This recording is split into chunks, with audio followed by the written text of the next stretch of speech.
আমার এই 40 বছর 7 মাস অ্যাস্ট্রোলজি পেশার অভিজ্ঞতায় আমি প্রচুর লোক দেখেছি, লক্ষাধিক। আমি ভয় পাই একটি কম্বিনেশনকে, একটি কানেকশনকে, শনি আর বুধের কানেকশনকে। এই লোকগুলো জীবনে প্রতিষ্ঠা কম পায়। প্রতিষ্ঠা পেলেও যদি প্রতিষ্ঠাও পায়, শুভ নক্ষত্র শনি বুধের যদি প্রাপ্তি হয়, যদি প্রতিষ্ঠা পেলেও বৃহস্পতির জন্য অনেক সময় প্রতিষ্ঠা পায়, রবির জন্য অনেক সময় প্রতিষ্ঠা পায়, পেলেও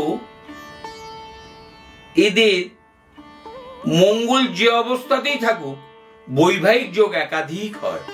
কারণ এদের মধ্যে পাগলামো করার একটা প্রবণতা থাকে। এরা এক কথা বারে বারে বলে, এরা আইডেন্টিটি ক্রাইসিসে ভোগে, এদের বুদ্ধির অ্যাপ্লিকেশন প্রপারলি হয় না, এবং কালার শনি ব্লু ও গ্রিন, বুধ গ্রিন, অ্যামালগামেশনে ব্ল্যাকিশ টাইপের রং হয়। বিষ যোগ, এটা এক টাইপের যোগটা বাজে যোগ। যেমন শনি মঙ্গল, কেন আমরা বিষ যোগ বলি, কেন বাজে যোগ বলি? শনির রং নীল, মঙ্গল রং লাল, অ্যামালগামেশন কালার ব্ল্যাক। এটাও অনেকটা তাই।